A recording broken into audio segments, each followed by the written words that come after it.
Shalom, selamat malam.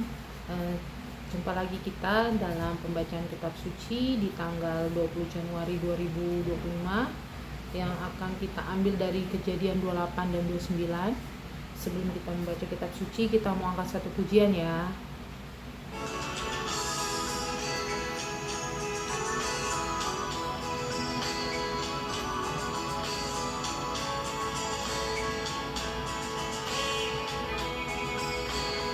Dan rencanamu Tuhan di dalam hidupku,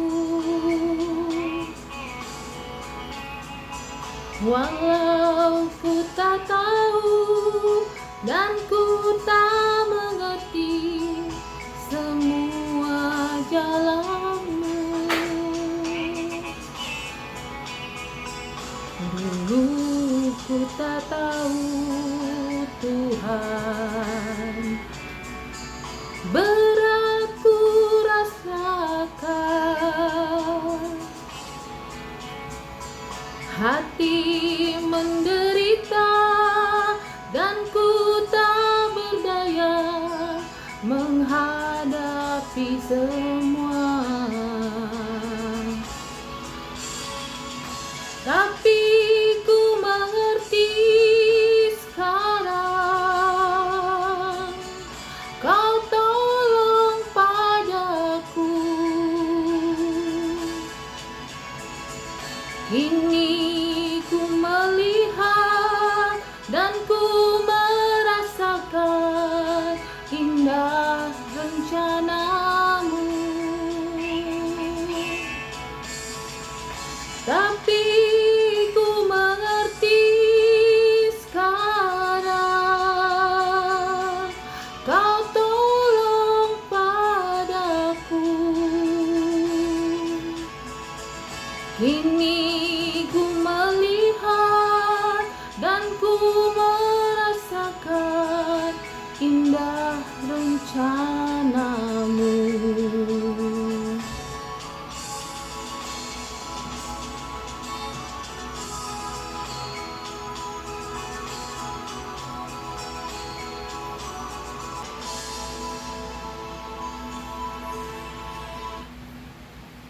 Kita berdoa ya.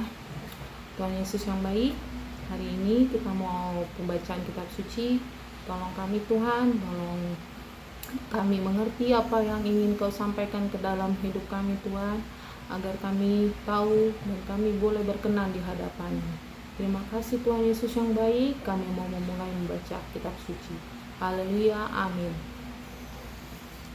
Kejadian 28.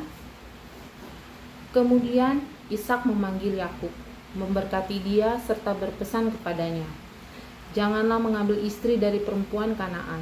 Bersiaplah, pergilah ke Padan Aram, ke rumah Betuel ayah ibumu, dan ambillah dari sana seorang istri dari anak-anak Laban, saudara ibumu. Kiranya Allah yang Maha Kuasa memberkati engkau, membuat engkau beranak cucu, dan membuat engkau menjadi banyak, sehingga engkau menjadi kumpulan bangsa-bangsa. Kiranya Ia memberikan kepadamu berkat Abraham, kepadamu dan keturunanmu, sehingga engkau memiliki negeri ini yang kau diami sebagai pendatang, yang telah diberikan Allah kepada Abraham." Demikianlah Ishak melepas Yakub, lalu Yakub berangkat ke Padan Aram, kepada Laban anak Betuel, orang Aram itu, saudara Ribka ibu Yakub dan Esau. Esau melihat bahwa Ishak telah memberkati Yakub dan melepaskan ke Padan Aram untuk mengambil istri dari sana.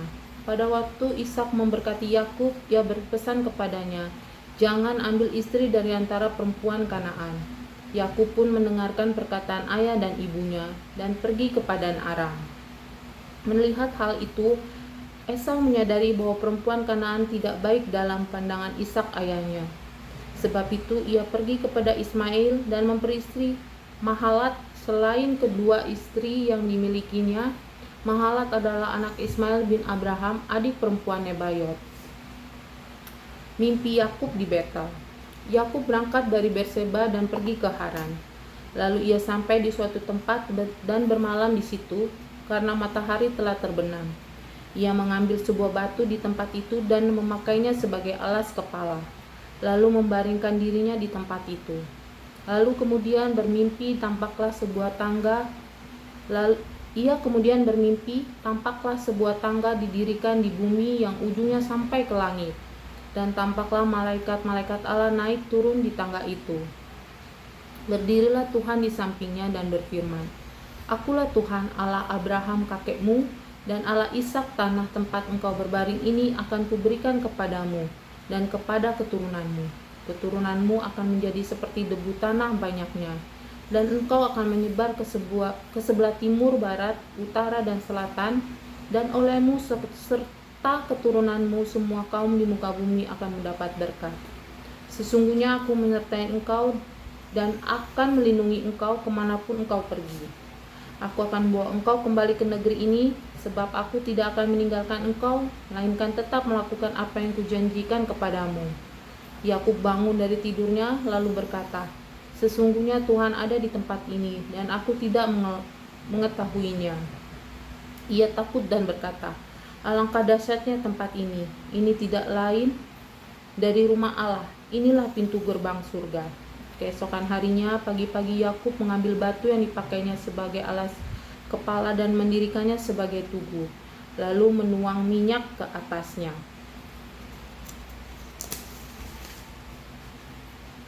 Ia menamai tempat itu Betel, sedangkan dahulu nama kota itu Luz. Lalu Yakub bernazar, "Jika Allah menyertai dan melindungi aku di jalan yang kutempuh ini, memberikan kepadaku roti untuk dimakan dan pakaian untuk dipakai, sehingga aku kembali dengan selamat ke rumah ayahku, maka Tuhan akan menjadi Allahku. Batu yang kudirikan sebagai tugu ini akan menjadi rumah Allah. Dari segala sesuatu yang engkau berikan kepadaku, akan selalu kupersembahkan 1/10 kepadamu." Ayat 29. Yakub memperistri Lea dan Rahel. Kemudian berangkatlah Yakub dari situ dan pergi ke negeri orang-orang timur. Ketika ia memandang ke selilingnya, tampaklah sebuah sumur di padam dan 3 kawanan kambing domba berbaring di dekatnya. Sebab dari sumur itulah ya orang memberi minum kawanan kambing domba itu. Adapun batu penutup sumur itu besar. Apabila semua kawanan kambing domba itu dikumpulkan ke sana, gembala-gembala menggulingkan batu itu dari mulut sumur. Lalu kambing domba itu diberi minum. Kemudian batu itu dikembalikan ke mulut sumur itu. Bertanyalah Yakub kepada mereka, "Saudara-saudara, dari manakah kamu?" Jawab mereka, "Kami dari Haran." Katanya lagi kepada mereka, "Apakah kamu mengenal Laban cucu Nahor?" Jawab mereka, "Ya, kami kenal." Ia bertanya pula kepada mereka, "Apakah dia baik-baik saja?" Jawab mereka, "Ya, baik-baik. Lihat itu Rahel, anaknya perempuan, datang dengan kambing dombanya." Lalu kata Yakub, "Hari masih siang, belum waktunya untuk mengumpulkan ternak. Berilah minum kambing dombamu itu, kemudian pergilah menggembalakannya lagi." Tetapi jawab mereka, "Kami tidak dapat melakukan itu selama semua kawanan itu belum terkumpul." Setelah itu barulah batu itu digulingkan dari mulut sumur, dan kami memberi minum kambing domba kami. Selagi ia berbicara dengan mereka, datanglah Rahel dengan kambing domba ayahnya, sebab dialah yang mengembalakannya. Ketika Yakub melihat Rahel, anak Laban saudara ibunya, serta kambing domba Laban, ia datang mendekat, lalu menggulingkan batu itu dari mulut sumur, dan memberi minum kambing domba Laban saudara ibunya. Kemudian Yakub mencium Rahel, serta menangis dengan suara keras. Lalu Yakub memberitahukan kepada Rahel bahwa ia kerabat ayah Rahel dan anak Ribka. Rahel pun berlari menceritakan kepada ayahnya. Segera sesudah Laban mendengar kabar tentang Yakub, anak saudaranya itu, berlarilah ia menyongsong dia, lalu mendekap dan mencium Yakub, lalu membawanya ke rumahnya. Kemudian Yakub menceritakan segala yang dialaminya kepada Laban. Kata Laban kepadanya, sesungguhnya engkau darah dagingku." Yakub pun tinggal dengan dia selama sebulan. Kemudian Laban berkata kepada Yakub, "Hanya karena engkau adalah kerabatku, patutlah engkau bekerja padaku dengan cuma-cuma. Beritahukanlah kepadaku apa yang patut menjadi upahmu." Laban mempunyai 2 anak perempuan, yang lebih tua namanya Lea, dan yang lebih muda namanya Rahel. Lea bermata lembut, tetapi Rahel elok sok-soknya dan cantik parasnya. Yakub cinta kepada Rahel, sebab itu ia berkata, "Aku mau bekerja padamu selama 7 tahun untuk mendapatkan Rahel, anakmu yang lebih muda itu."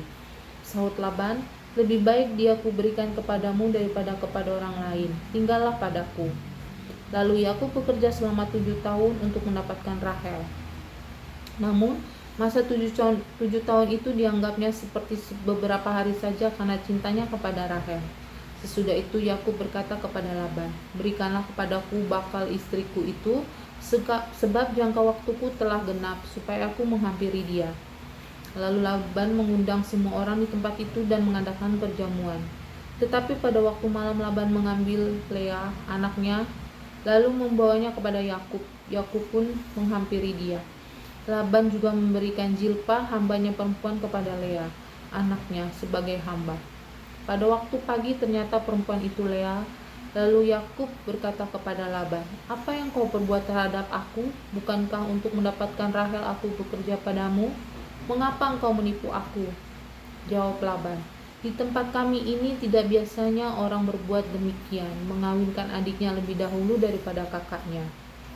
Genapilah dahulu 7 hari perkawinanmu dan dengan anakku ini, kemudian anakku yang lain pun akan diberikan kepadamu sebagai upah, asal engkau bekerja padaku 7 tahun lagi." Yakub pun berbuat demikian. Ia menggenapi ke-7 hari perkawinannya dengan Lea. Kemudian Laban memberikan kepadanya Rahel, anaknya, menjadi istrinya. Laban juga memberikan Bilha, hambanya perempuan, kepada Rahel, anaknya, sebagai hamba. Yakub juga menghampiri Rahel, bahkan ia lebih mencintai Rahel daripada Lea. Ia pun bekerja pada Laban selama 7 tahun lagi. Anak-anak Yakub. Ketika Tuhan melihat bahwa Lea tidak dicintai, ia membuka rahimnya, sedangkan Rahel mandul. Lea mengandung lalu melahirkan seorang anak laki-laki. Ia menamainya Ruben, sebab katanya, "Sesungguhnya Tuhan telah melihat kesengsaraanku, sekarang tentulah aku akan dicintai oleh suamiku." Ia mengandung lagi lalu melahirkan seorang anak laki-laki, katanya, "Sesungguhnya Tuhan telah mendengarkan bahwa aku tidak dicintai," lalu ia memberikan lagi anak ini kepadaku. Ia lalu menamai anak itu Simeon. Ia mengandung lagi lalu melahirkan seorang anak laki-laki. Ia berkata, "Sekali ini suamiku akan lebih terpaut padaku, karena aku telah melahirkan 3 anak laki-laki baginya." Itulah sebabnya ia menamai anak itu Lewi. Ia mengandung lagi lalu melahirkan seorang anak laki-laki. Ia pun berkata, "Sekali ini aku akan bersyukur kepada Tuhan." Itulah sebabnya ia menamai anak itu Yehuda.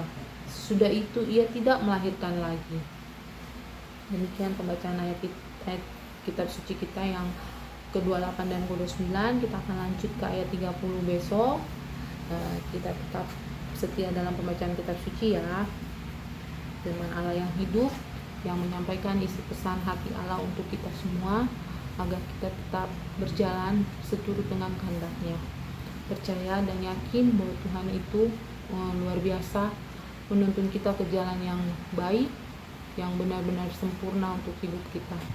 Mau ada rintangan, mau ada halangan, mau ada tantangan, walaupun berat, kita harus tetap percaya. Tuhan Yesus memberkati. Selamat malam.